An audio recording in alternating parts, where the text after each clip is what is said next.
Ini udah berapa? 4 JP ini. Ini belum sampai di versi akhir, versi ketiga ini, di era ketiga ya. Nah, ini masih kerajaan di kekaisaran ini, belum Islam Persia. Nah, ini sudah banyak terjadi pergolakan ya, peperangan. Oh iya, tokoh di situ dia. Dan dia ingin memanfaatkan situasi Iran yang sedang kacau ini untuk merebut daerah-daerah yang dia klaim. Jadi wilayah Khuzestan yang kaya minyak, itu perbatasan Iran dengan Irak. Itu diklaim oleh Saddam Hussein. Jadi pantas lah kalau kita lihat Iran, ya mohon maaf aja ya, sebetulnya memang Iran tidak akan mungkin mau mengalah dia. Oh, tidak. Karena memang dia sudah menganggap dari dulunya dia negara yang itu bangsa yang besar dia. Yang besar. Makanya Iran itu adalah tanah orang-orang Arya. Maka kelanjutan dari keadaan ini, kita bisa prediksi akan lebih dalam dan meluas kemana-mana ya. Betul. Oke, sementara kita istirahat sejenak. Ya. Koyoknya harus ada yang kita rebut dulu. Ya, apa itu? Tidak hanya gasnya yang kita rebut. Kopi dulu. Tehnya kopi. Dari boleh dikatakan 3.500 tahun sebelum Masehi sampai 634 Masehi, boleh dikatakan 4 milenium lebih menjadi negara yang berdasarkan agama Zoroaster dengan Ahura Mazda sebagai Tuhannya, ditaklukkan oleh Khurafasyidin, dan sejak pertengahan abad ke-7 menjadi negara Islam. Jadi termasuk Iran ini ya, Persia ini adalah negara wilayahnya sampai ke situ dulu. Luas, sangat luas dan tertua ya. Tertua. Sudah tua paling luas. Paling luas. Makanya dibilang oleh Hegel, Iran adalah bangsa bersejarah yang paling tua di dunia. Filosofi itu ya. Iya, seorang filsuf. Jadi sedemikian hormatnya Yahudi pada waktu itu atau Israel pada waktu itu ya berbeda dengan keadaan dengan sekarang. Sementara Irannya tetap Iran yang dulu dengan yang sekarang. Yahudi cuma agamanya beda. Zamannya beda, tetapi peradabannya tetap. Sementara Israel yang dulu dengan yang sekarang berbeda. Iya, berbeda. Di sini sebetulnya akar masalahnya. Iya. Teladan Nusantara. Israel dulu boleh katakan orang Yahudi kan? Ya. Belum ada ideologi Zionisme. Belum ada. Kemudian Iran yang dulu agamanya Zoroaster. Dari Nabi Zoroaster. Tuhannya adalah Ahura Mazda. Dia tidak politeis loh. Setelah dia monoteis direbut oleh kekaisaran pada tahun 600-an, abad ke-7 Masehi, direbut oleh Khulafa Rasyidin pada saat khalifah yang kedua Umar bin Khattab, menjadi Muslim dia sampai sekarang. Padahal sebelumnya Yunani. Dia monoteis, tapi agamanya namanya Zoroaster. Tapi perebutan pertama kan dari Greece, bukan? Ya, Greece itu nanti. Makanya yang terakhir. Tapi kalau Greece itu pada saat Darius ketiga. Jadi gini, itu abad ke-4 sebelum Masehi, tahun 330. Nah, 330 sebelum Masehi, Alexander the Great, raja dari Macedonia, berhasil mengalahkan kerajaan Persia. Itu ceritanya nanti panjang. Jadi sebelumnya Achaemenid ini menguasai Anatolia, menguasai seluruh Turki modern sekarang ini. Dan selalu berperang. Jadi musuh utamanya adalah negara-negara kota Yunani. Sparta, Athena. Itu musuh-musuh bebuyutannya. Makanya pada saat Achaemenid ini terjadi perang juga. Nah, kemudian pada saat Xerxes satu, anak dari Kores, kemudian anaknya atau cucunya Kores, yakni Darius. Darius pertama ya. Karena mereka itu kayak orang Jawa, ngasih nama cucunya itu dengan buyutnya gitu. Jadi kalau di Jawa ada istilah namanya nunggak semi. Itu tidak hanya budaya Jawa, di Persia, di mana-mana, di Eropa nunggak semi juga. Jadi ngasih nama cucunya itu pakai nama buyutnya. Pada saat Darius itulah terjadi perang antara Persia dengan negara-negara kota di Yunani. Ya. Karena Yunani dalam hal ini Ya. Sparta, kemudian Athena, negara Athena, Ya. itu menyokong pemberontakan Ionia. Ya. Pemberontakan Ionia itu negara-negara kota juga. Ionia itu menjadi negara Achaemenid Ya. yang berada di Asia Kecil atau Anatolia sekarang. Ya. Terjadi pemberontakan, ingin melepaskan diri dari kekaisaran Achaemenid. Ya. Dibantu oleh negara-negara kota di Yunani seperti Sparta, Athena, Ya. kemudian Eritrea. Bukan Eritrea yang di Afrika sekarang. Ya. Jadi negara-negara kota Yunani kan banyak sekali. Ya. Nah, dan itu republik semua itu, bukan kekerajaan kalau negara kota Yunani. Itu negara demokrasi dia, negara kota ini demokratis dia, bukan kekaisaran Yunani. Nah, tapi nanti pada saat Darius ketiga tahun 300, boleh katakan sudah 700 tahun kemudian, nggak sampai 700, sekitar 500 tahun kemudian dapat ditaklukkan oleh kekaisaran Yunani. Yunani sudah disatukan oleh Alexander the Great tadi.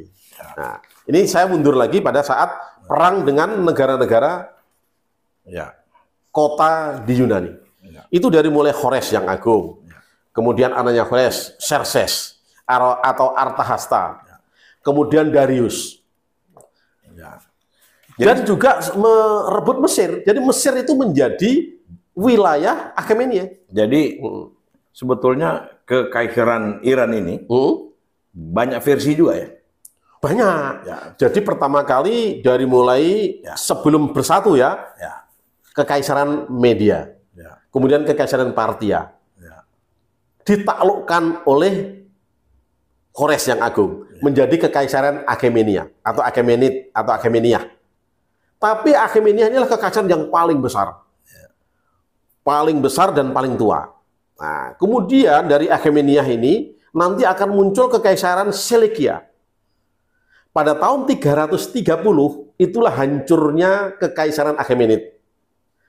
Yang pada saat hancur itu dipimpin oleh Darius ketiga. Kaisar Darius ketiga. Tahun 330 sebelum Masehi diserbu oleh Alexander the Great, Raja Macedonia. Dia kalah dalam 4 pertempuran. Pertemuan di Gaugamela, kemudian pertemuan di Issus, pertemuan di Susa, akhirnya merebut kota Susa dan merebut ibu kota Persia atau ibu kota Achaemenid, yaitu Persepolis. Persepolis itu di Iran Tengah sekarang ini, dekat Teheran. Berhasil direbut. Darius yang ketiga lari keluar, akhirnya dibunuh oleh pengawalnya sendiri. Darius ketiga ini. Akhirnya kerajaan Achaemenid runtuh dan digantikan oleh kekaisaran Seleukia. Kekaisaran Seleukia ini adalah kekaisaran Yunani. Kekaisaran Persia apa? Enggak, Seleukia. Seleukia itu menggantikan Achaemenia. Tapi bukan orang Persia murni kalau ini. Ini didirikan oleh salah satu jenderalnya Alexander the Great. Jadi Alexander the Great pada saat merebut ini masih masuk kekaisaran versi awal ya, versi 1. Ya, Achaemenia. Jadi Achaemenia ada berapa versi sebetulnya? Itu banyak nanti. Kalau Achaemenia ini usianya tua. Akhirnya singkat cerita sampai tahun 330 sebelum Masehi, pada saat Achaemenia ini dipimpin oleh Darius III, diserang oleh Alexander the Great atau Iskandar Zulkarnain. Kalah, runtuhlah kerajaan Persia, hancur. Didirikanlah kerajaan baru yang namanya Kekaisaran Seleukia. Inilah kekaisaran orang Yunani yang mendirikan. Nah, cuma kekaisaran itu di bekas kekaisaran Achaemenia. Tapi yang jadi kaisar adalah orang Yunani. Kekaisaran di era kedua lah ini. Iya. Era kedua ini adalah era Seleukia.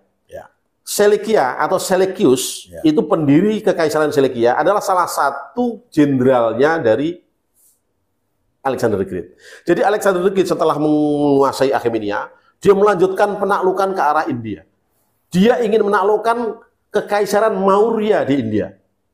Tapi ternyata pertempuran di India, dia mengalami tidak kekalahan, tapi buntu, tidak menang, tidak kalah. Ya, ya. Itulah batas akhir dari penaklukan Alexander the Great. Di Sungai Air Darya, di batas kerajaan Maurya. Akhirnya Alexander the Great pulang ke Iran, pulang ke bekas kerajaan Akhemenia ini, meninggal di sana dalam usia muda, sekitar usia 32 tahun. Setelah dia meninggal, dia belum punya anak, Alexander the Great ini. Untuk melanjutkan ini. kekaisaran ya? Akhirnya, bekas kekuasaan Alexander the Great ini pecah-pecah. Yang di bekas Yunani, Macedonia itu kan yang sekarang ini di perbatasan, di semenanjung Balkan, di sebelah barat Turki.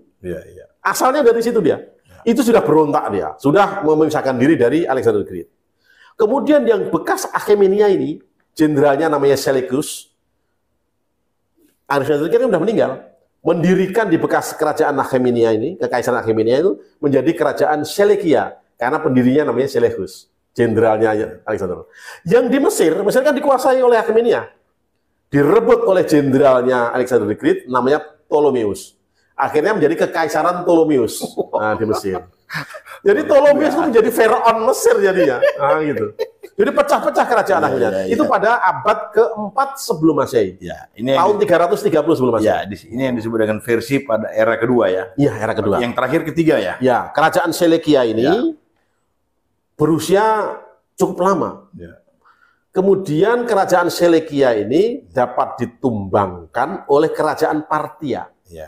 Dulu Parthia itu kan kekaisaran kecil yang ditumbangkan oleh Cyrus atau Kores yang Agung. Beberapa abad yang lalu, 1000 tahun yang lalu lah malah. Tapi kemudian kerajaan Seleukia atau Seleucus ini ditumbangkan oleh Parthia. Jadi akhirnya kekaisaran Parthia. Ini udah berapa? 4 JP ini. Ini belum sampai di versi akhir, versi ketiga ini, di era ketiga ya. Nah, ini masih kerajaan di kekaisaran ini, belum Islam Persia. Ini sudah banyak terjadi pergolakan ya, peperangan itu ya. Kerajaan Persia ini udah lama juga usianya. Kerajaan Persia ini lama. Sampai kemudian menjadi kerajaan Asasinia. Asasid. Pada saat di Persia ini menjadi kekaisaran Asasid lah, itu ditaklukkan pada tahun 633 Masehi oleh pertengahan abad ke-7 oleh Khulafaur Rasyidin. Boleh katakan kerajaan Islam, bukan kerajaan, Republik Islam ini. Khulafaur Rasyidin, khalifah yang kedua yaitu Umar bin Khattab. Jenderal yang menaklukkan Persia, Khalid bin Walid dan Sa'ad bin Abi Waqqas. Ada dua jenderalnya, Sa'ad bin Abi Waqqas dan Khalid bin Walid. Kemudian jenderalnya dari Asasinia, jenderal Persia, itu Yazdagerd namanya. Yazdagerd. Akhirnya anak dari Yazdagerd itu pernah dinikahi, salah satunya dinikahi oleh Khalid juga. Dan salah satu dinikahi oleh Sa'ad bin Abi Waqqas, anak dari Yazdagerd ini. Setelah dikuasai Khulafaur Rasyidin, Persia menjadi lain. Persia menjadi Muslim. Waktu awal itu Muslimnya masih Muslim Sunni. Apa? Sunni. Ahlus Sunnah wal Jamaah. Belum seperti sekarang ini Syiah, belum. Masih Sunni dia. Nah, kemudian singkat cerita, setelah menjadi kerajaan Islam, kerajaan Islam di sana masih kerajaan Khulafaur Rasyidin. Kemudian dikuasai oleh dinasti Muawiyah atau dinasti Umayyah yang dipimpin oleh Muawiyah. Jadi Khulafaur Rasyidin setelah Ali bin Abi Thalib dibunuh, ya kan? Yang menguasai kekhilafahan Islam adalah kekhilafahan Umayyah yang dipimpin oleh Muawiyah. Muawiyah itu keturunan dari Abi Sofyan. Nah, kurang lebih sekitar 200 tahun Muawiyah menguasai Persia itu direbut oleh Abbasiyah. Masih Muslim, masih Abbasiyah, dan Muslimnya masih Sunni. Nah, kemudian pada abad ke-13 Masehi, jadi Islam itu menguasai Baghdad 13 Masehi. Sudah abad ke-14 malah. Berarti sudah terlewat. Sudah kurang lebih berapa itu ya? 8 abad. Ya. Sudah 8 abad Islam menguasai Persia. Ya kan? Dari mulai Khulafaur Ini sudah Rasyidin melampaui periodisasi masa ketiga kekaisaran ya? ya, kekaisaran ketiga itu kan Sasania. Sudah tadi. Oh ya. Okay. Sasania di kekaisaran ketiga tadi Ya. direbut oleh Islam. Nah, Khulafaur Rasyidin. itulah terakhir apa ya? Persia. Persia itu ya. Oke. Oke. Akhirnya menjadi Muslim. Ya. Tapi Zoroaster masih ada. Sampai sekarang masih ada Zoroaster. Ya. Tetapi sudah mayoritas menjadi Muslim. Oke. Pertama dikuasai Khulafaur Rasyidin. Ya. Nggak lama kemudian dikuasai oleh Muawiyah Ya. atau kekaisaran Umayyah. Ya. Ya. Kemudian dikuasai oleh Abbasiyah. Ya. Terakhir pada abad ke-14 tahun 1343, Ya. pertengahan abad ke-14 ditaklukkan oleh Mongolia, Iya. yaitu Hulagukan. Cina? Bukan, Mongol bukan Cina. Mongolia. Oh, Mongolia ya. Hulagukan ini adalah cucu dari Genghis Khan. Ya. Ya. Nah, nanti kita akan, kalau perlu kita podcast yang akan datang, kita akan mengupas tentang masalah sejarah Mongolia. Tuh, ya. Nah, gitu. Jadi yang menaklukkan Islam di Baghdad itu, Kekaisaran Abbasiyah, itu adalah Kekaisaran Mongolia Ya. Ya. Ya. yang dipimpin oleh Hulagukan. Ya. Hulagukan itu agamanya Kristen, Ya. Kristen Nestorius. Ya. Dia cucu dari Genghis Khan, pendiri Kekaisaran Mongolia. Oke. Mongolia itu kan kekaisaran yang asalnya dari Mongolia kan, ibu kotanya di Karakorum. Ya. Itu berhasil merebut wilayah-wilayah Islam dari mulai Khwarezmia, Partia, Baktria dari timur dikuasai, Khwarezmia direbut sampai Baghdad pusatnya kekhilafahan Abbasiyah Islam direbut Oke. oleh Hulagukan. Sekarang kita masuk fokus lagi, Mas, di era sudah modern ya? Ya, sudah belum modern, sudah abad ke-14 Masehi. 1500-an ya? Enggak, 1300-an. 1300-an ya? Abad ke-14 itu dari mulai 1301 sampai sekian. Oke. Ini pada tahun 1343 Ya. dikuasai oleh Hulagukan. Ya. Dan lama itu dikuasai oleh Hulagukan, itu lama sampai beberapa generasi. Ya. Akhirnya Islam berhasil merebut lagi. Ya. Merebut lagi, kemudian muncullah pada abad ke-16 tahun 1500-an itu kekaisaran sudah boleh katakan modern, yaitu kekaisaran Safawi. Safawi ya. Nah, Oke. Kekaisaran Safawi inilah tahun 1500 Yang berdiri di Yabrid ya? iya, Oke. yang itulah mulainya pertama kali Persia menjadi Syiah. Syiah ya. Dari mulai Khulafaur Rasyidin Sunni, berapa abad? 8 abad kan? Ya. Kemudian pada saat tahun 1513 dikuasai oleh Kekaisaran Safawi, Tapi menjadi Syiah. ya, sudah bergeser lah dari Ahlus Sunnah wal Jamaah ya. Oke, lanjut. Sudah nggak Ahlus Sunnah wal Jamaah lagi. Ya. Sudah mayoritas Syiah sampai hari ini. Ya. Jadi kerajaan Safawi ini sudah boleh katakan Iran modern. Ya. Tapi masih kekaisaran. Ya. Masih kekaisaran ini. Ya. Kekaisaran Safawi ini. Kemudian kekaisaran Safawi ini bermacam-macam, Iran modern itu bermacam-macam apa kekaisaran ini. Ya. Ini Iran di abad pertengahan boleh katakan, belum modern sekali, di abad pertengahan. Kemudian Safawi ini direbut oleh kekaisaran As-Safiyah. Ya. Jadi kekaisaran Safawiyah Ya. direbut oleh kekaisaran As-Safiyah. Kekaisaran Safawiyah itu kalau As-Safiyah itu kalau tidak Itulah yang disebut dengan golongan musuh-musuh dari apa? Dinasti apa nih? Apa tadi? Safiyah apa? enggak. Bukan. Kalau Safawi atau kekaisaran Safawiyah itu usianya sekitar 300 tahun. Oke. Direbut oleh kekaisaran As-Safiyah. Ya. Nah, itu sudah abad ke-18 itu, tahun 1700-an. Ya. As-Safiyah. Kerajaan atau kekaisaran As-Safiyah. Ya. Tapi Iran sudah menjadi Syiah waktu itu. Iya, artinya kan ada golongan dari musuh-musuh, golongan musuh-musuh dari Safawi itu, termasuk Utsmanul apa namanya itu? Apa? Turki Utsmani? Ya Utsmani. Ah, belum. Jadi gini. Kesultanan Mogul dan Kekaisaran Rusia. Itu jadi gini. Coba. Kesultanan Mughal Ya. itu kan Hulagukan pertama merebut Baghdad. Ya. itu akhirnya berganti generasi sampai 200-an tahunan. Akhirnya kekaisaran bekas kerajaan Persia ini, wilayah Persia ini direbut lagi oleh Islam, yaitu kekaisaran Safawi tadi. Akhirnya menjadi Syiah. Kekaisaran Safawi ini sudah Muslim lagi. Mongol sudah kalah di situ. Nah, sudah kalah di Baghdad atau di Persia sudah Safawi tadi.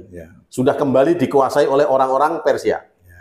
Safawi ditumbangkan oleh As-Safi atau As-Safiyah. Kemudian As-Safiyah beratusan tahun ini, kemudian ditumbangkan oleh kekaisaran Zan, kekaisaran Zan dari orang Persia juga. Nah, tapi beda kekaisaran ini, beda dinasti, dinasti Zan ini. Baru kemudian sekitar sudah abad modern muncullah kekaisaran Qajar. Nah, itu sudah rajanya sudah menjadi bergelar Shahanshah, raja di raja atau Shahanshah. Itu dimulai pada kekaisaran Qajar. Nah, kekaisaran Qajar inilah sudah Iran modern ini. Nah, musuhnya kekaisaran Qajar itu musuh utamanya itu dari utara adalah kekaisaran Rusia. Perang terus dengan kekaisaran Rusia ini. Dalam rangka memperebutkan Armenia, memperebutkan Azerbaijan, itu selalu berperang terus. Tapi boleh dikatakan, bisa dikatakan banyak mengalami kekalahan dengan Rusia. Banyak wilayah-wilayah Iran utara di pinggiran Laut Kaspia, di Azerbaijan, di Armenia, akhirnya direbut oleh kekaisaran Rusia. Kemudian di Anatolia, tadi kan saya sampaikan, dari zaman Khalifah Achaemenid, kerajaan Persia itu kan sampai menguasai Anatolia atau Turki modern sekarang ini. Tapi saat itu Turki modern sudah direbut oleh Turki Seljuk pertama kali. Berarti dinasti Khazar ini kan sudah di abad ke-20-an ya? Sudah ke-19. 19 ya? Tahun 1800-an. Bukannya 1925. Apa? Tahun 1925. Itu kerajaan As-Safiyah dan kerajaan dinasti Zan yang abad ke-19. Begitu tumbang tahun 1925, kekaisaran Qajar muncul. Masuk nanti Pahlavi. Itu kekaisaran berikutnya. Sudah di abad terkini lah itu. Udah di abad 20. Kalau Pahlavi itu sudah di abad ke-20. Itu kekaisaran Pahlavi itu jadi, hanya dua kaisar itu. Hanya dua shah. Sudah istilahnya tidak kaisar lagi. Jadi sudah Shahanshah. Sahabat ya, begitu banyaknya peperangan ternyata di Iran ini ya. Dari zaman ke zaman. Dan bermacam-macam kekaisaran muncul. Dan terakhir bahkan perang terkekinian ya Iran-Irak ya.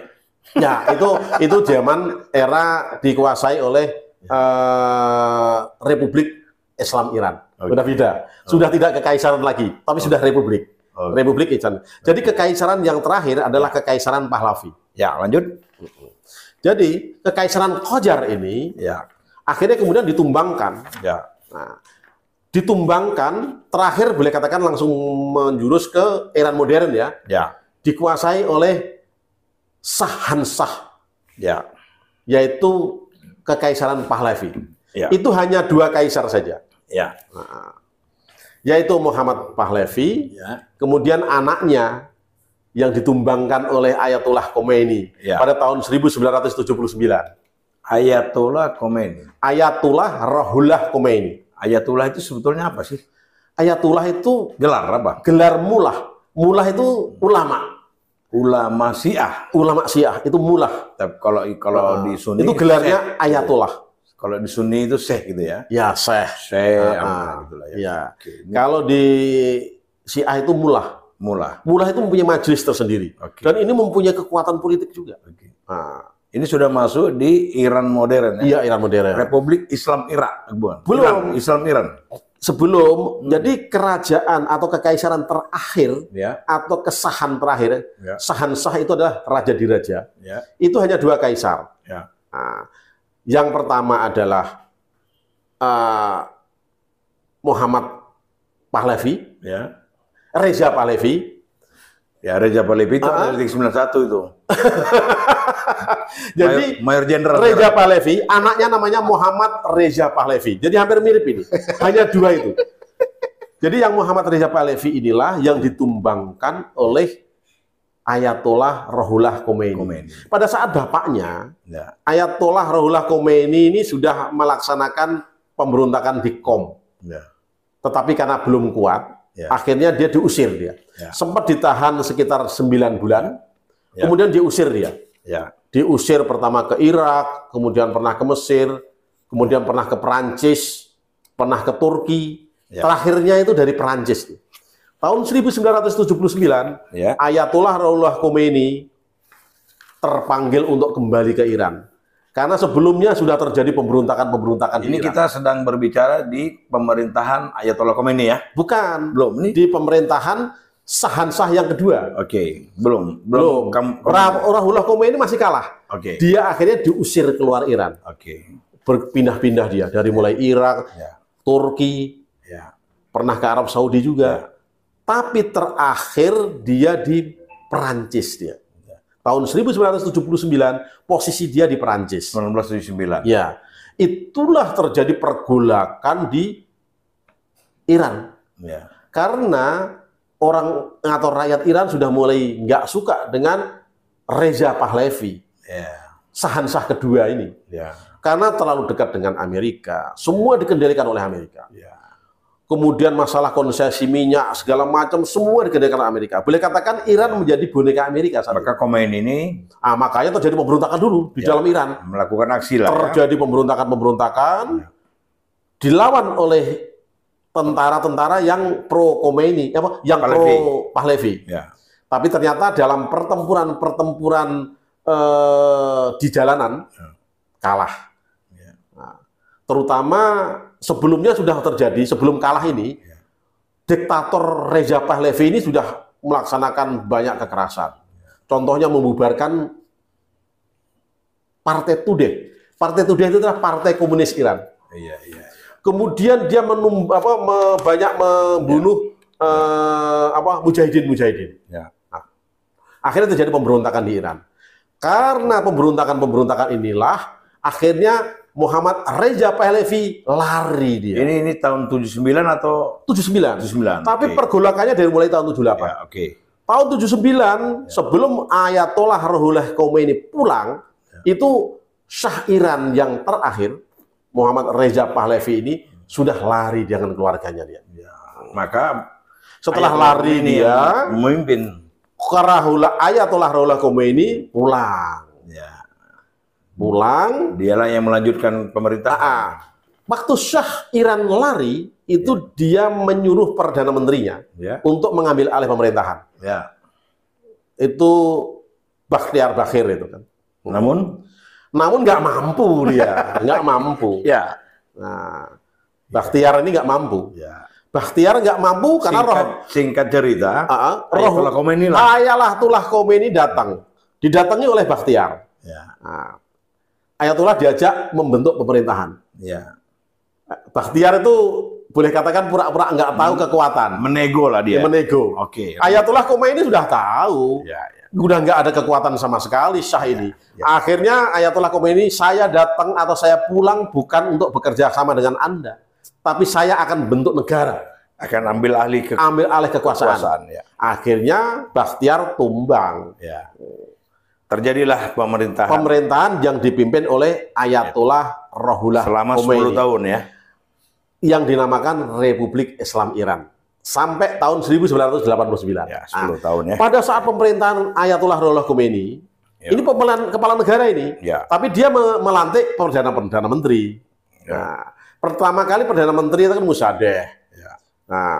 Kemudian selama 10 tahun dia ini terjadi perang Irak-Iran. Terjadi krisis sandera. Ingat ya? Pada saat Shah lari, Shah itu kan terlunta-lunta kemana-mana. Shah Iran ya? Shah Iran. Terakhir dia akan memeriksakan sakit jantungnya dia ke Amerika Serikat. Berobat dia di Amerika Serikat. Dituntut oleh rakyat Iran supaya Amerika mendeportasi Shah Iran dan keluarganya kembali ke Iran untuk diadili. Tapi kan namanya dulu kan kolehanya Amerika. Ya nggak mau dong Amerika.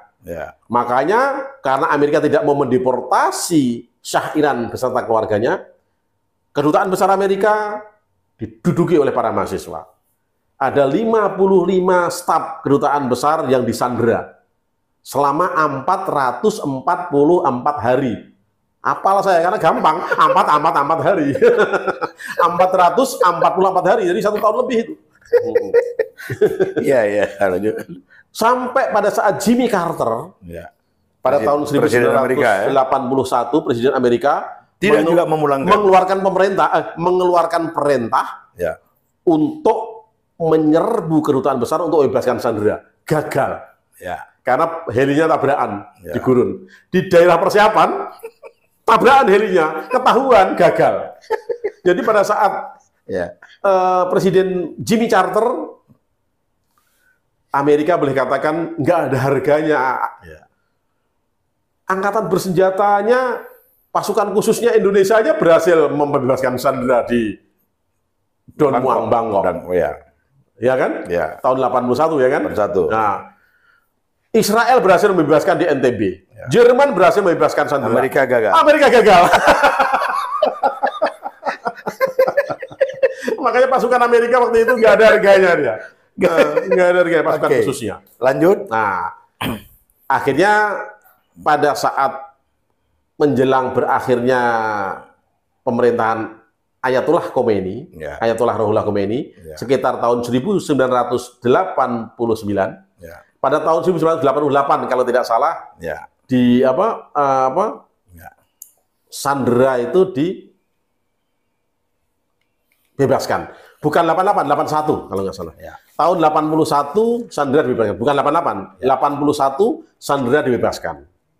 Jadi 88 itu gencatan senjata. Gencatan senjata dengan Iran. Nah, sandera sampai 81 selesai. Sandera udah dibebaskan. Hubungan dengan Amerika masih belum pulih.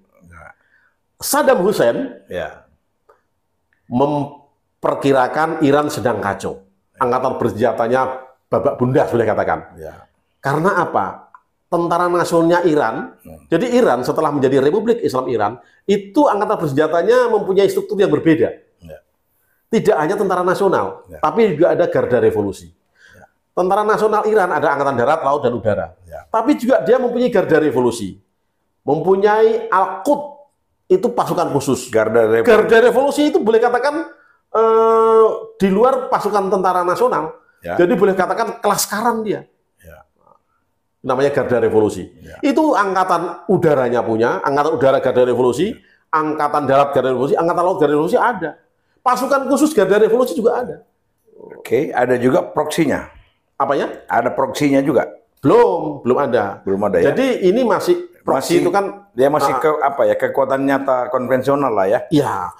Jadi Iran pada saat menjadi Republik Islam Iran sejak tahun 1979, komposisi angkatan bersenjatanya berbeda dibanding zaman kekaisaran kekaisaran Reza Pahlavi. Karena tidak hanya tentara nasional saja, tapi ada garda revolusi. Di samping tentara nasional. Nah, tapi pada saat itu kan baru revolusi, masih compang-camping. Saddam Hussein yang menginginkan menjadi tokoh sentral di Timur Tengah. Dulu tokoh sentral Timur Tengah di awal-awal sebelum Saddam Hussein kan Gamal Abdel Nasser, Presiden Mesir. Nah, setelah Mesir, Yordania menandatangani kesepakatan dengan Israel, mengakui Israel, Timur Tengah kan sudah berbeda lagi. Nah, Saddam Hussein ingin menjadi tokoh di situ dia. Dan dia ingin memanfaatkan situasi Iran yang sedang kacau ini untuk merebut daerah-daerah yang dia klaim. Jadi wilayah Khuzestan yang kaya minyak, itu perbatasan Iran dengan Irak. Itu diklaim oleh Saddam Hussein, itu milik Irak. Sekarang provinsi Khuzestan. Kemudian ada beberapa pulau di Selat Hormuz, di Teluk Persia, pulau-pulau kecil. Itu juga diklaim oleh Irak. Diserang oleh Irak. Pada saat pertama kali perang Iran-Irak, memang Iran kocar-kacir. Wilayah Iran berapa kilometer persegi yang berhasil direbut oleh Irak. Tapi akhirnya di akhir peperangan, kurang lebih sekitar tahun 1988, ya kan? Iran berhasil membalikkan keadaan. Iran berhasil mengalahkan tentara-tentara Irak dan mendorong sampai ke perbatasan Iran dan Irak sebelum terjadi peperangan. Itu pada tahun 1988 ditandatanganilah perjanjian gencatan senjata sampai sekarang. Ya. Jadi Irak dan Iran itu gencatan senjata sekarang gitu. Ya. Sama persis dengan Korea Utara dan Korea Selatan. Ya. Dengan demikian, Ya.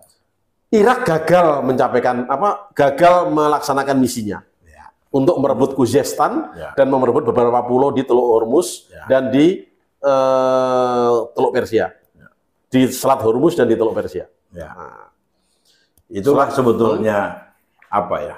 Tujuan utama Saddam Hussein. Gambaran umum, gambaran lengkapnya Iran tuh sedemikian ya. Sudah demikian, makanya tidak salah kalau William Frederick Engel ini, George William Frederick Engel ini mengatakan bahwa Iran adalah bangsa bersejarah yang paling tua. Bayangkan kalau saya terangkan tadi, dari mulai Kekaisaran Media, dari Kekaisaran Parthia, Achaemenia, Selekia, ya kan? Kemudian dinasti Zhang. Ini yang utama-utama aja. Belum lagi wilayahnya mulai dari perbatasan Rusia sampai dengan India ya. Perbatasan Rusia di utara sampai Teluk Persia di selatan, sampai Samudra Hindia di selatan. Di timur perbatasan India, yaitu Sungai Darya, dan di Baktria. Kemudian di barat dari mulai Selat Hormuz, selat ini di dekat Konstantinopel atau Istanbul sekarang itu. Turki. Ya, di Turki. Ya. Jadi Anatolia, Turki modern sekarang ini itu semuanya wilayah Iran. Kemudian Mesir. Jadi Mesir itu dikuasai Iran. Jadi Iran pada saat kerajaan atau kekaisaran Achaemenia itu menguasai 3 benua wilayahnya. Asia, Eropa, maupun Mesir di Afrika Utara. Jadi wilayahnya 3 benua, meliputi 3 benua. Jadi, sabar. Luar biasa. Kita sudah hampir finish bicara anatominya Iran ini ya. Mulai dari Teluk Persia sebetulnya ya. Beda. Kalau Teluk Persia itu salah satu teluk yang sangat strategis sekarang ini. Karena boleh katakan perdagangan minyak dunia itu dari Teluk Persia. Paling utama, perdagangan minyak dunia. Makanya sekarang ini dengan adanya konfrontasi perang Israel dengan Iran, kemudian Yaman juga ikut, akhirnya Laut Merah dikuasai, boleh katakan diganggu oleh Yaman, akhirnya perdagangan minyak dunia menjadi terkendala. Karena perdagangan minyak mentah dunia utamanya adalah di Teluk Persia. Sekarang Teluk Persia boleh dikatakan dikuasai Iran. Walaupun Teluk Persia itu kan wilayahnya berbeda-beda. Ada Kuwait di situ, ada Irak di situ. Punya banyak negara. Ada Oman di Selat Hormuz, kemudian ada Uni Emirat Arab, ada Qatar.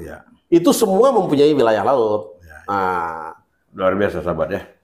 Pengetahuan beliau ini sangat luas ya. Tentang Timur Tengah lah khususnya.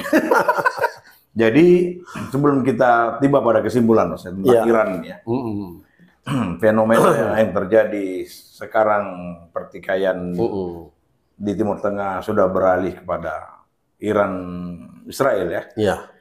Jadi pantas lah kalau kita lihat Iran ya mohon apa aja ya, sebetulnya memang Iran tidak akan mungkin mau mengalah dia.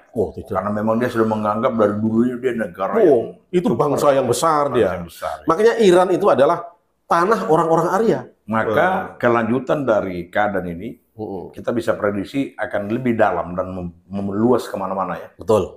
Itu sebetulnya sahabat yang mau disampaikan oleh beliau. Sebetulnya seperti apa perang Iran dengan Israel ini, seperti apa nanti ke depannya. Pastinya, kalau kita lihat tadi, akan lebih meluas, mungkin bisa-bisa sampai ke Cina ya. Prediksi kita, suatu saat nanti kalau meletus perang dunia ketiga kan kita dulu memprediksi titik ledaknya di Timur Tengah, rembetannya akan meledak juga di Asia Timur, di Cina pasti. Dan kemungkinannya Cina, Korea Utara akan koalisi dengan Iran. Rusia juga masuk. Pasti. Sahabat, luar biasa ini. Sebelum kita akhiri cerita tentang Iran ini ya, mungkin kita dengarkan dulu sedikit benang merahnya tentang Iran ini sebelum nanti kita masuk pada episode berikut, karena perluasan dari konflik ini endingnya pasti Perang Dunia Ketiga yang akan melibatkan Cina. Maka nanti kita akan bahas tentang keadaan yang akan terjadi di Cina. Tentunya kembali lagi Pak Agus Haripadilla akan membahas tentang sejarah Cina itu sendiri. Ya. Silakan Pak Agus. Oke, sebelum kita istirahat sejenak mungkin ya. Ya. Season kedua nanti kita akan membahas tentang perkembangan terkini konflik Palestina yang melibatkan Iran dan Israel terakhir-terakhir ini. Ya. Nanti akan kita bahas lebih detail. Tadi kan sudah mulai kita kan Ya. di awal sebagai persepsi. Ya. Sekarang nanti akan kita teliti lebih detail lagi. Ya. Baru season ketiga nanti, Tentang karena prediksi kita Cina akan masuk di dalam perang dunia kita, berkoalisi dengan Iran dan Rusia, sejarah Cina akan kita kupas juga. Ya. Dari mulai prasejarah sampai Cina modern sekarang ini. Ya. Cina modern boleh katakan ada dua. Ya. Dari mulai Republik Tiongkok, itu yang nasionalis, Ya. Chiang Kai-shek ini, Ya. setelah kalah pada tahun 1949 Ya. oleh komunis, lari ke Taiwan, digantikan oleh Republik Rakyat Tiongkok. Ini yang sering salah orang. Itu yang mau dong, nih. RT dengan RRT. Nah, beda. Kalau RT, itu nggak ada RW-nya masalahnya. RRT inilah yang mau Kalau sedong. RT, itu Chiang Kai-shek. Nasionalis ya. Nasionalis. Tapi kalau RRT, mau setung atau maju dong. Mau sedong. Nah, komunis ya. Oke, silakan. Oke, sementara Ya. kita istirahat sejenak. Ya. Koyoknya harus ada yang kita rebut dulu. Ya, apa itu? Tidak hanya gasnya yang kita rebut. Kopi dulu. Teh yang kopi. Sahabat. Oke, udah. Sesuai dengan permintaan udah ya. Ya. Jadi saya akan mereview sedikit tentang secara garis besar tentang sejarah Iran. Jadi sejarah Iran adalah sejarah negara bersejarah yang paling tua di dunia. Seperti apa yang disampaikan oleh George William Frederick Hegel. Ya. Dengan demikian, dari sejak mulai Kekaisaran Media, kemudian Kekaisaran Parthia, kemudian Kores yang Agung merebut Babilonia, sehingga dia menyatukan wilayah yang sekarang Iran modern, termasuk Irak, sampai ke Anatolia, sampai Mesir, kemudian sampai ke Gandhara di India, dan sampai ke utara ke pegunungan Kaukasus dan stepa Eurasia. Itu adalah merupakan kekaisaran Achaemenid yang dibangun oleh Kores yang Agung, kekaisaran yang pertama tertua di Iran yang paling besar. Dan musuh utamanya kerajaan ini adalah terutama adalah kekaisaran, belum jadi kekaisaran, tetapi negara-negara kota di Yunani. Ada Sparta, ada Athena, ada Eritrea, Macedonia, dan lain sebagainya. Banyak sekali negara-negara kota di Yunani. Ini terjadi perang terus-menerus. Kemudian, kekaisaran Achaemenid ini boleh dikatakan beberapa generasi sampai kepada Darius ketiga, yakni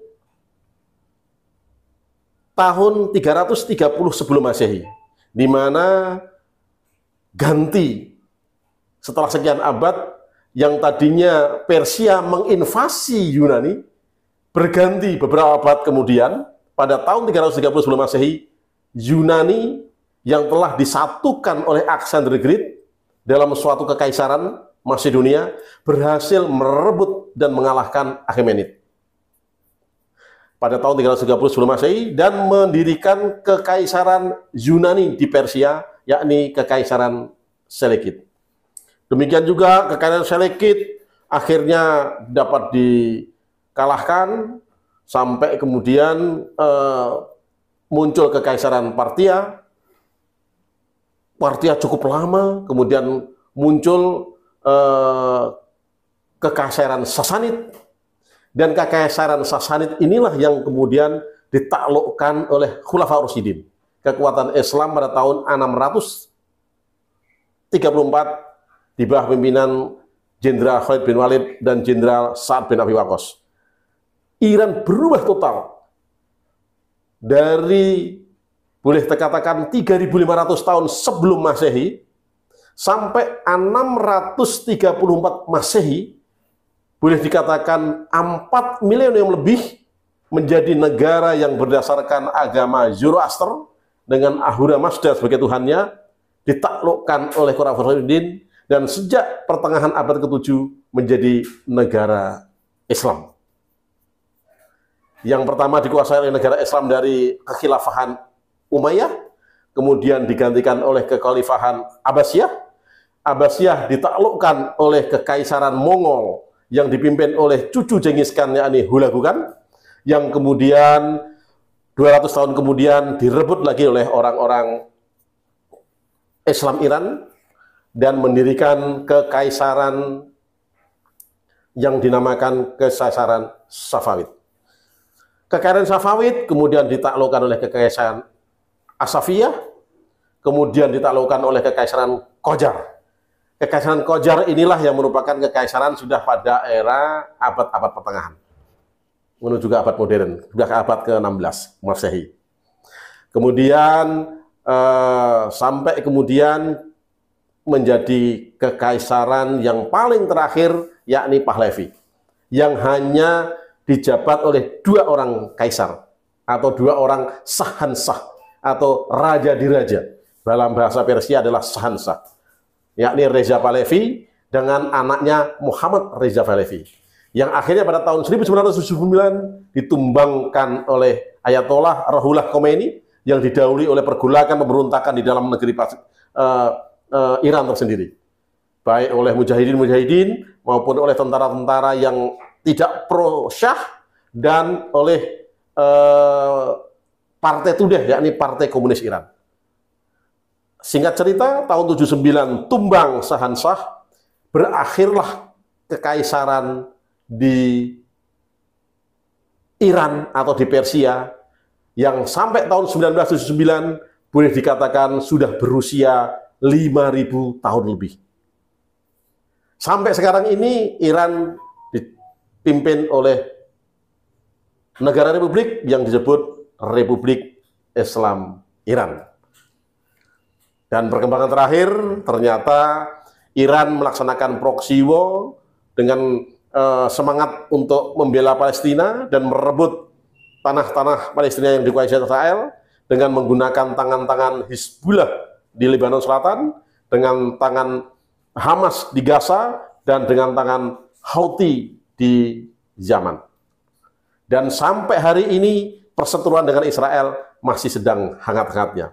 Mari setelah ini akan kita bahas dan kita kulik lebih dalam perseteruan antara Israel dan Iran khususnya, dan negara-negara yang kemungkinan akan terlibat. Mengingat Israel dengan Iran tidak mempunyai perbatasan darat, sehingga apabila pertempurannya nanti menggunakan rudal-rudal balistik, tidak menutup kemungkinan negara-negara yang dilalui oleh rudal-rudal nanti akan terlibat, baik yang pro-Israel maupun yang pro-Iran. Mari kita masuk ke session kedua tentang fenomena perang Israel-Iran. Wah, luar biasa. Hebat, Mas. Waduh, luar biasa sahabat ya. Waduh. Itulah benang merahnya fenomena tentang Iran hingga masuk kepada keterlibatannya konflik dengan Israel. Jadi dari Pak Agus tadi sudah sampaikan sejarah Iran yang juga bersinggungan dengan Israel zaman dahulunya, dan hingga situasi terkini terjadi konflik antara Israel dan Iran. Demikian sahabat, kita saksikan nanti pada episode berikut, kita akan dalami seperti apa konflik yang terjadi dan bagaimana ke depannya antara Israel dan Iran.